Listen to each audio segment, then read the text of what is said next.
Okay, this week we're going to continue on our Starburst until we get all of these little sections filled up. So we'll go from this stage all the way to this finished stage so that there is something in every single triangle on there, except for the backgrounds. Now, I have a couple of things to help you color a little bit faster and neater. So let me show you those. So, say for example, I want to do this triangle with the blue dots on a yellow background. All right, let me show you a couple of techniques here. Take the lighter color, which in this case between blue and yellow, and do that one first. So I have blue dots on a yellow background. So I'm going to use that beveled edge of this marker to neatly outline that shape first and then color it all in so it's completely solid with the lighter color. Then I'll let that dry a second, and I'm going to go back in with the darker color, and I'm just going to put those blue circles on top. Now the colors may mix a little bit if it's not completely dry. Like you can see, this is more of a blue-green than a blue because that yellow is mixing with the blue. So I could let it dry a little bit faster. Looks like a pepperoni pizza, doesn't it? If I wanted to. All right? So you can do it that way. We have a tendency when we're coloring to put those polka dots on there first. And you can see this is much more blue. So if I do those first, I get that nice color. It doesn't mix that much.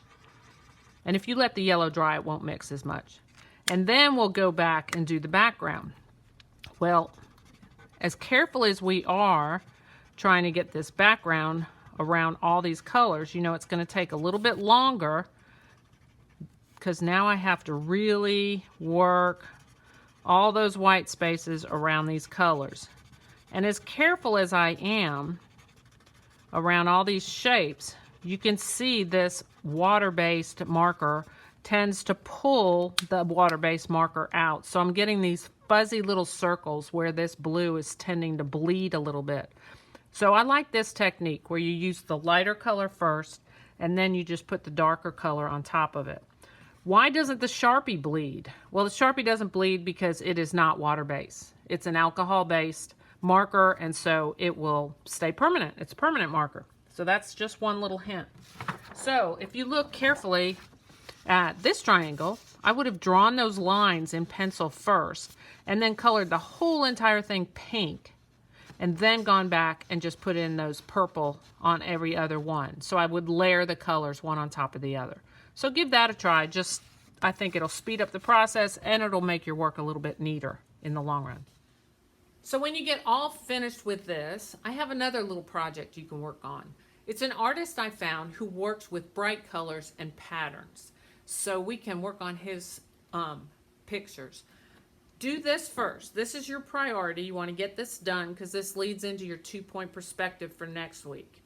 The other is just a filler so that everybody can get caught up on the Starburst. And then next week, we're all going to stop and we're all going to start with our 2-point perspective drawing. All right, so let me show you that other artist. This is Romero Britto with his iconic apple. He was born in Brazil and now lives in Miami. He loves cubism, pop art, bright colors, and patterns. We're going to do a little project with his work. He's been called the founder of Happy Art Movement. His subject matter is hope, dreams, and happiness. He was really poor at first and just painted on newspaper and cardboard, sometimes even with his fingers. I love this one, Mona Lisa, but as a cat with all those bright colors. So we're going to do a little piece based on his work. You can hold your paper horizontally or vertically, however you would like to. And we're going to draw a simple shamrock. You notice his images are really simple. And we'll just start with a circle. And then we're going to add a heart on there. And we'll add another heart.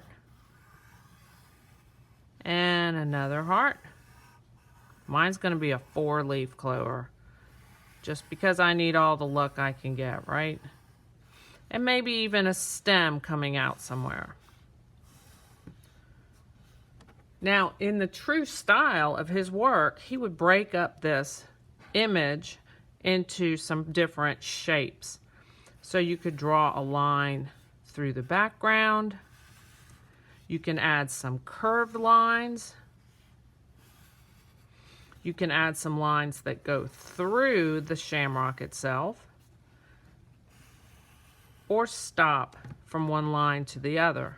So however you want to just break up that background or image into different shapes. All right? When you get what you're happy with, you don't need to erase anything. Everything looks terrific. Then we're going to go over it with a really nice thick marker.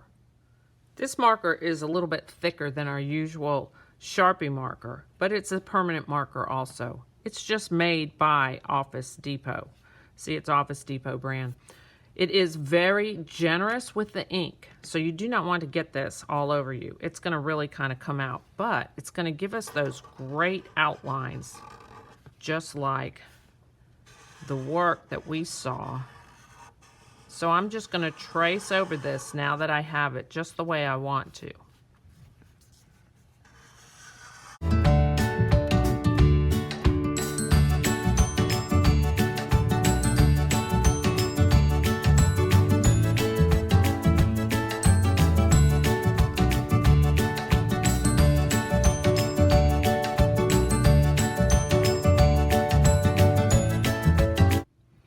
So now that I have it outlined and erased, we're ready for the color. So if you look at his work, you'll notice that his subject matter is often in different shades of whatever color scheme. Like the heart is red colors, so he's got 2 different reds in there. The apple seems to be all in warm colors, oranges, yellows, and reds. And then he tends to put the background in the opposite, like some blues and greens back there.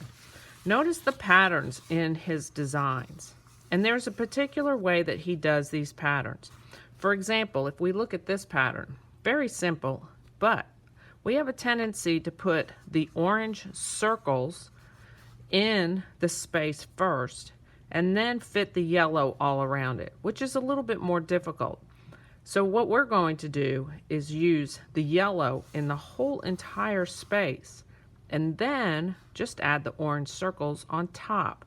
We can do that with a lighter color on the back and a darker color on top. And then of course these black details will be the very last thing that we add. So if we look at the shamrock, I'm going to have a tendency to use some different greens and maybe even yellow, because I know yellow and blue makes green. And I might use those for my shamrock subject matter. And I can color, let's see if I start with the yellow. Just color, remember you have that beveled marker, so use that edge on it. These are nice big spaces. And I'll color in a flat color there.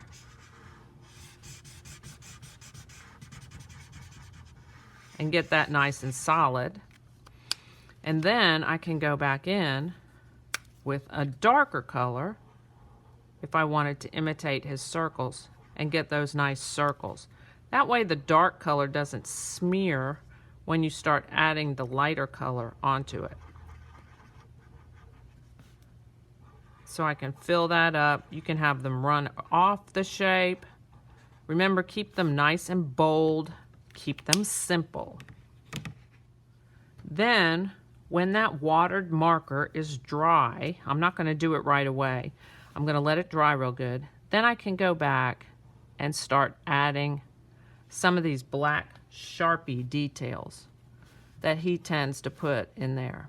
He had these little swirly swirls in there, but of course you can make up your own too. The funny thing I've noticed in his work is that he has a pattern of his initials or his signature in his shapes also, which is kind of funny. At first I thought, oh, it looks like pie, but then he's got those little images with his signature in it. If we look at this gray one, you'll notice that little symbol right there, which I first thought was pi, but then when we go down here and look at his signature, it's really just the end of his signature. So that's kind of funny. He used that for a pattern too. He used stripes, he used these flowers, used stars with, look at this is just straight lines and circles for a pattern. Nice and simple, but so bright and vibrant, okay? So we're gonna do a little bit with those and fill the entire piece of paper, even the background. Have fun.